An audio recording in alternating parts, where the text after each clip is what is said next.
So this scene was actually a lot of fun to animate, especially with all these dynamic camera moves and the Naughty Otzel blowing up.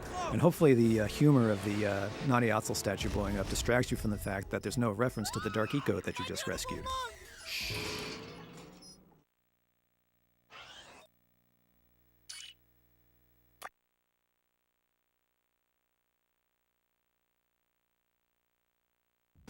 I animated this scene just before our focus test deadline. The whole thing was animated in one day. It was a really long, grueling day for me. And I realized that I'd forgot to add Daxter, and I hadn't even started him yet. So I just put him in at the end, poked his head out.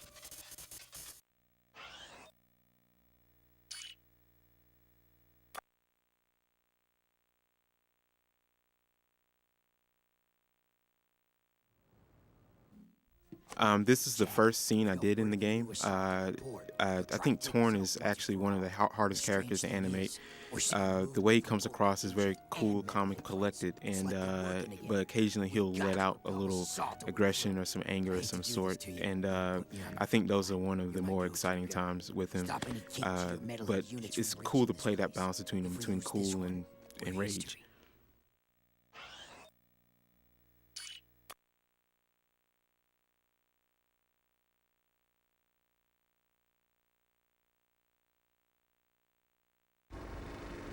This is a very unique cutscene. We have a new technology that me and programmer Amir came up with. We spent time figuring out a way to constrain the camera to an in-game car that's set on a path by Amir, and it drives through the desert on set coordinates. And I animated the whole scene with these two characters just sitting in a car, sitting still, talking to each other, just talking heads, basically. And I didn't know how it was going to work out. We didn't even know if it was going to work until we finally got it all into the game, and it turned out quite successful. It's really a cool scene. You get to see the background flying by. And it was used also in one of the other scenes after the fact, and probably will be used much more in the future. I'll tell you when the action's coming.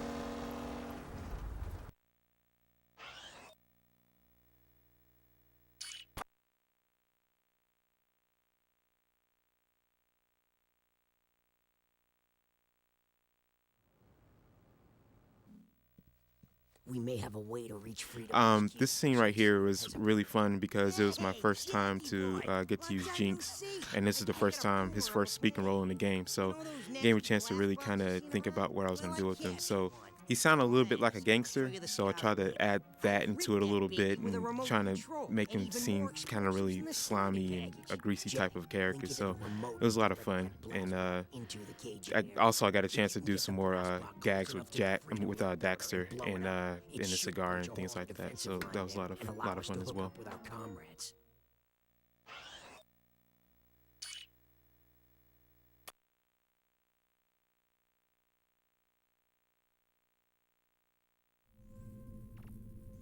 This scene takes place after you've defended the Freedom League headquarters from an attack of robots.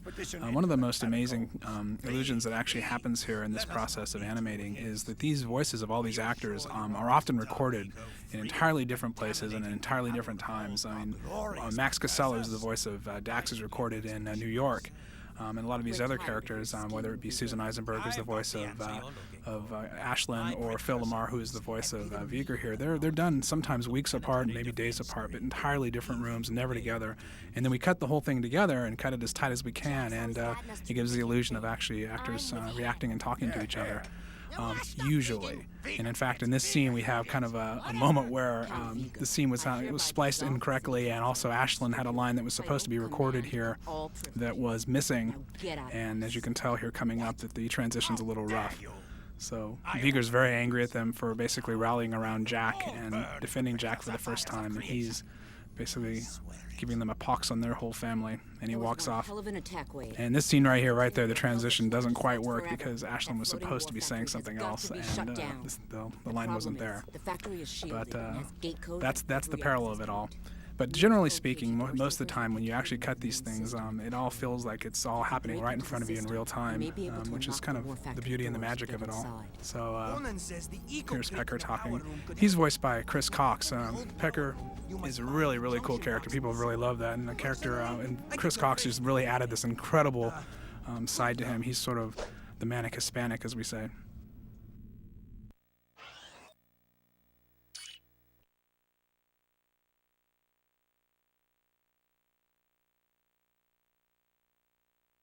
This scene really is a great demonstration of Jack's inner struggle. Who am I kidding?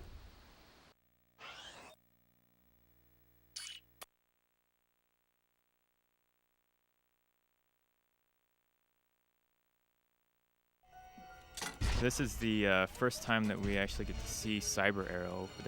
He's alluded to a lot in the game, and this is the first time you see his full body.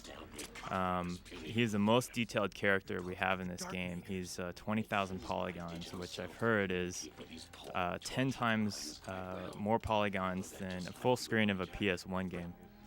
All the animators are really drooling over getting to animate this guy, so I was really fortunate to be able to work on him during his big I'm gonna kill the world scene. The voice actor went really over the top with this scene, and so I was able to just push all of his action as far as I could. I did all the animation before they added the voice effect on him, and that really punched it up even more. And after all the exaggerated motions I did, the one thing that left the biggest impression is boink, this little finger thing right there.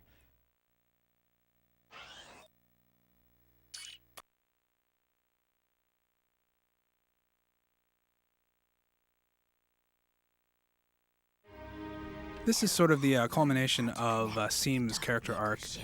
She begins to realize at this point that Jack is the savior of the planet, and begins to open up a little bit to him, and in this case gives him a very, very important artifact. We were hoping to actually have this scene originally, believe it or not, have Seam as a death scene. So if you can actually listen to this animation or listen to the recording, you can hear that her voice is very different, because some of the takes were originally directed as her dying in the rubble.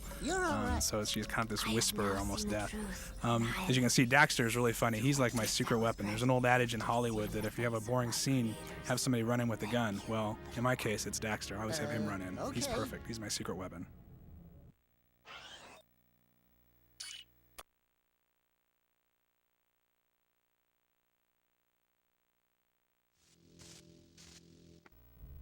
This is a really cool scene. This is the Precursor Torres.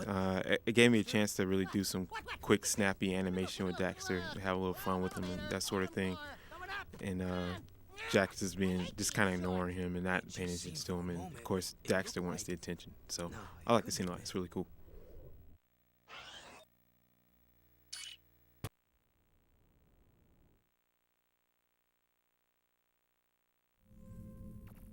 Who knows what Arrow will try to This scene was a lot of fun to work on. This gotta take him out. probably is the only scene in the entire Jack and Daxter trilogy that has Daxter actually arguing to go on the mission rather than arguing against it, so it was a lot of fun to try to kind of do that role reversal, and anytime Daxter goes on one of his long rants, it's a lot of fun. Originally, I had listened to the sound file for this one. I had a lot of plans for different poses and different things that he could do, and then when I got into the scene, I noticed that he had about a 4-inch wide ledge to stand on without stepping on the actual hollow viewer they have there, so I had to try to get the things I wanted to get done without having him roam too far. So, but all in all, this was probably one of my favorite scenes to work on. I actually put myself a little bit behind schedule putting the extra time to this one, but it was a lot of fun. This was also the only scene I did with Ashlyn, who was a nice break from the other men.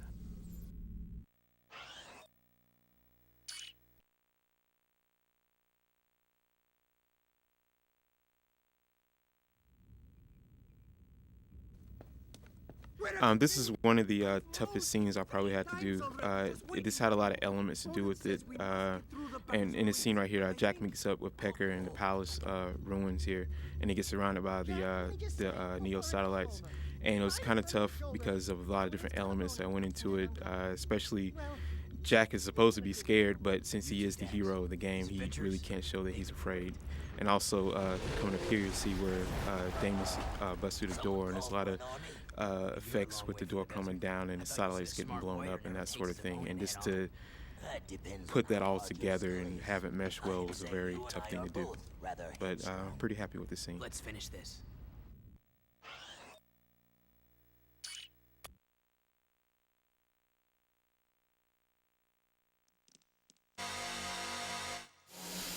Okay, so when we first get our scenes and we listen to the audio, we get to sit down and look at what we're going to do for the whole scene. This scene presented a challenge in that there was a lot of stuff going on with not a lot of stuff going on.